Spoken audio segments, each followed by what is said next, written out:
in the last few days, or maybe over a week or so, Chelsea announced the shock departure of Maurizio Pochettino. Considering how well the end of their season went, nobody expected Chelsea to sack Maurizio Pochettino, and in doing so, they have done even more shocking things by going towards an unproven Enzo Maresca from Leicester as their new appointment. No idea what Chelsea are thinking. Todd Bowley has got some he's got some questions to answer, because what is he thinking bringing in Enzo Maresca for Maurizio Pochettino? I know that Chelsea's season didn't start well considering how much money that they spent. However, he did really well towards the end of the season, got them 6th place, considering at the start of the season, 6th place looked well out of the question. Like, there was no way they were getting 6th place. What I'm going to do, and what might be potentially the start of a 20-team series going into the new Premier League season, is I'm going to be putting Enzo Maresca at Chelsea, creating a tactic that I think he might play with this Chelsea team, signing some players that I think Chelsea could do with this summer and that I see them going with. I'm not going to be too unrealistic. I'm not going to send Mbappe or Bellingham to Chelsea. I'm going to be realistic on who I think they could go with. And I'm just going to simulate 1 year and see where Chelsea should be potentially finishing next season, whether Enzo Maresca even stays the full season.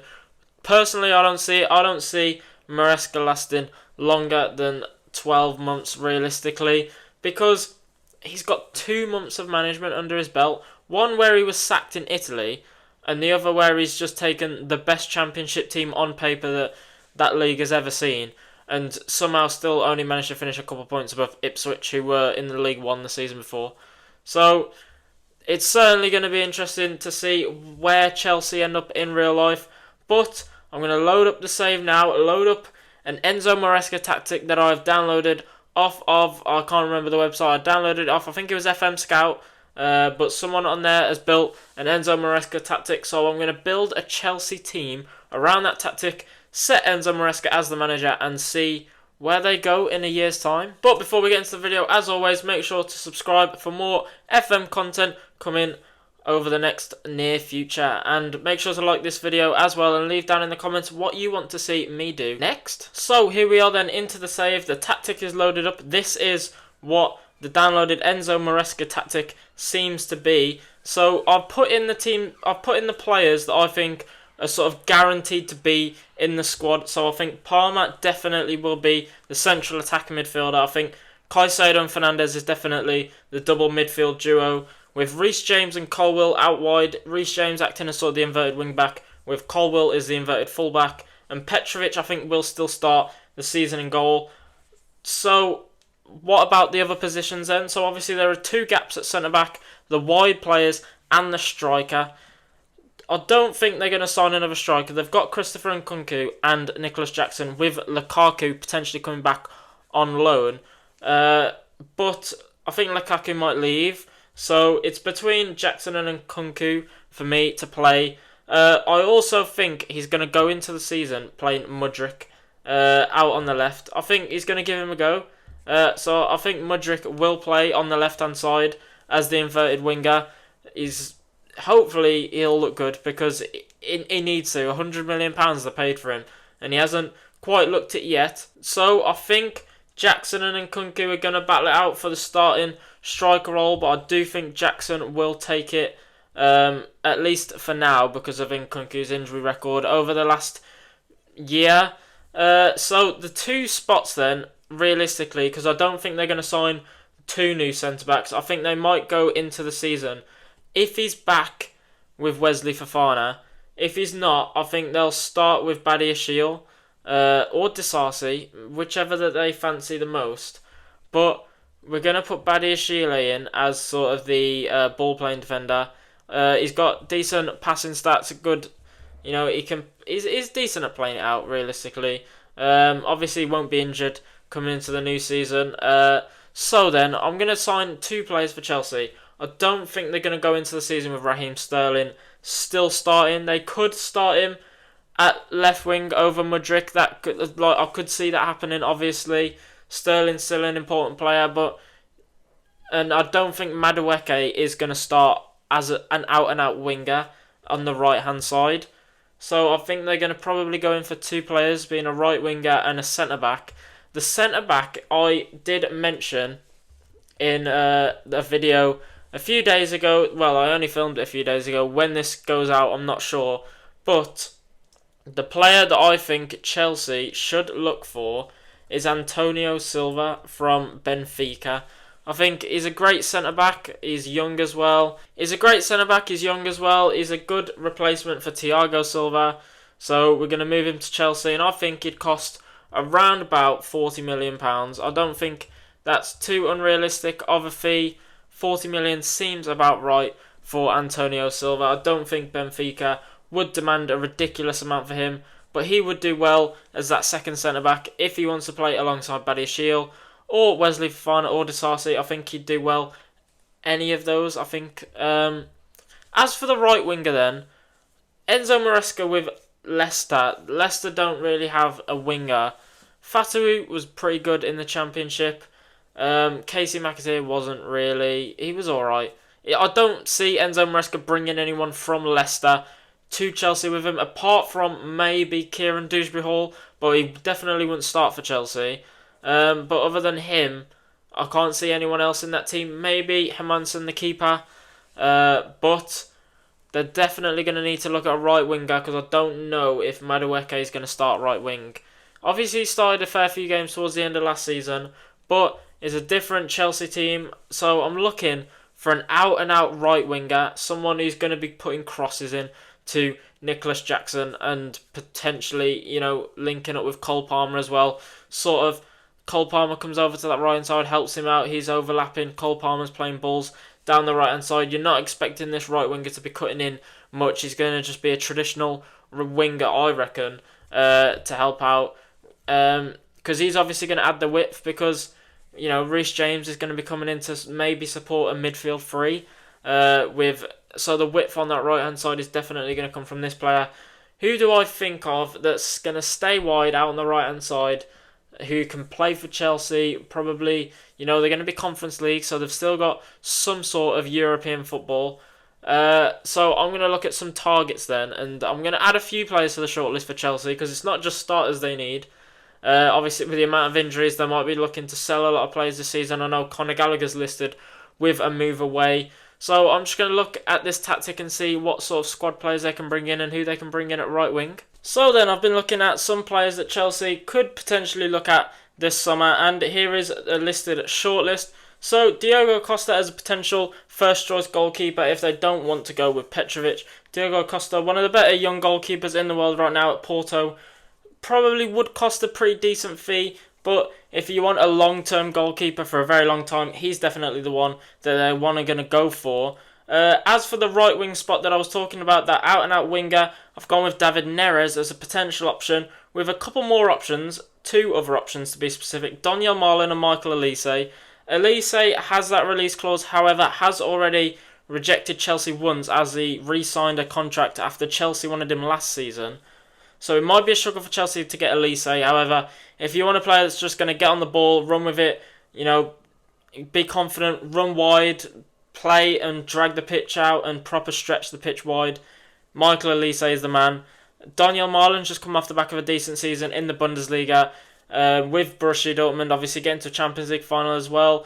He's a player that potentially, is versatile as well. Daniel Marlin can play up top, but he's pretty good out on the right-hand side as well. I think he's a good option. And David Neres was perhaps the one that I looked at the most. He's a great dribbler, good crossing as well. But there was a man that I actually signed for Chelsea, but I will show you him after we go through the other targets. So, potentially a centre-back option in Joachim Andersen. Obviously, they've just lost a leader in Thiago Silva, a big leader in the dressing room.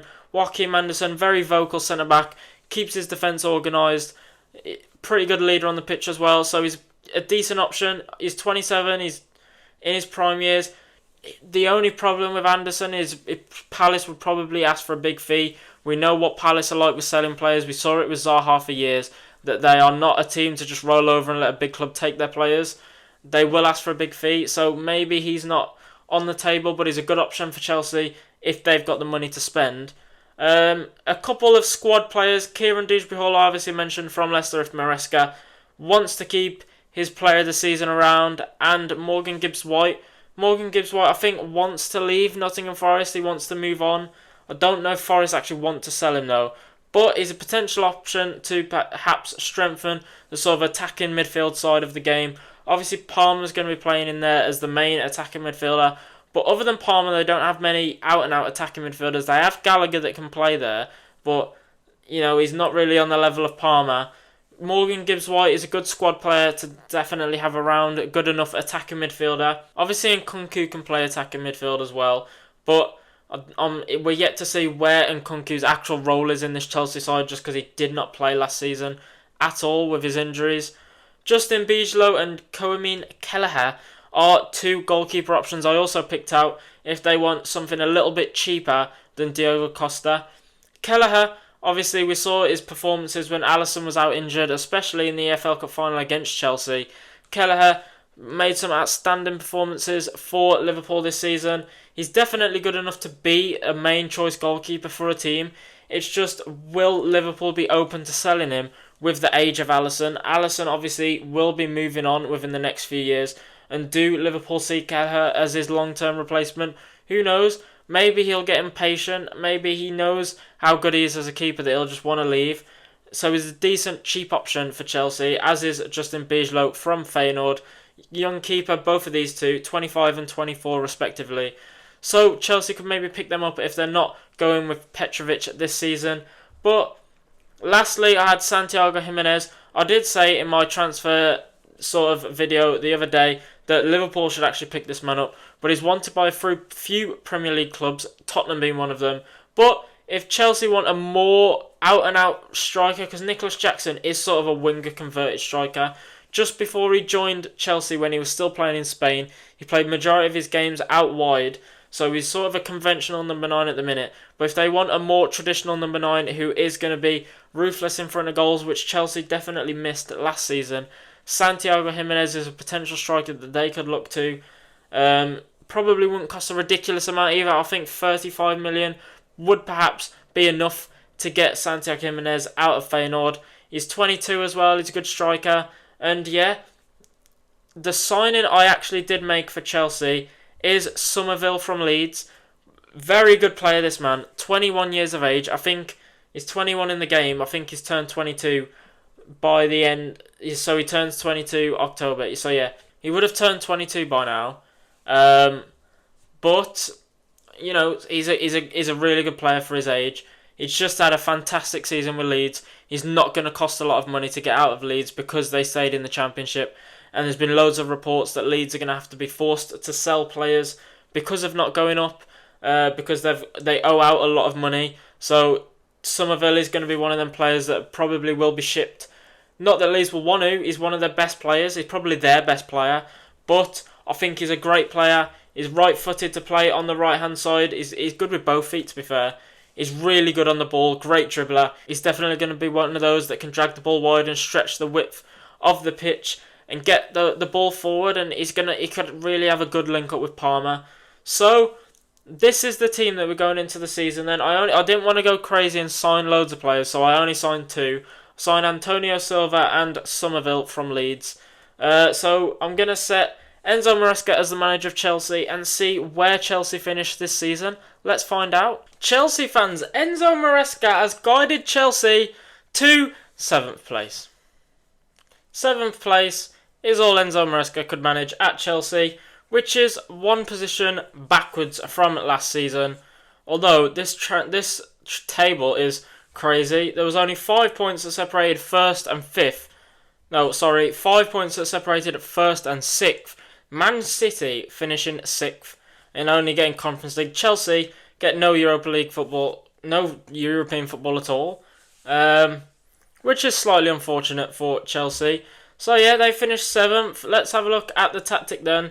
Obviously, not changed from what we set it as earlier in the season. Christopher Nkunku was the top goal scorer for Chelsea. He managed to get 13 goals and 4 assists. I assume he played a majority of the season up front. He played 24 games, got 11 goals. Potentially played up front then. Raheem Sterling managed to get 6 goals, as did Nicholas Jackson. He also got 6. Badiashile got 5. Cole Palmer not having the greatest of seasons. Started 25 games, only getting 3 goals. Massive backward step from the season he's just had.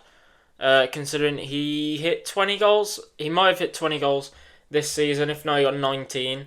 But yeah, that's Chelsea's season then. 7th place is what Enzo Maresca finishes this season. But Chelsea fans, would you be happy with a 7th place this season with a new manager, Enzo Maresca? You know, is it a build to the future? Does 7th place turn into 5th, 4th the seasons after? Or does Maresca get sacked after a season of finishing 7th?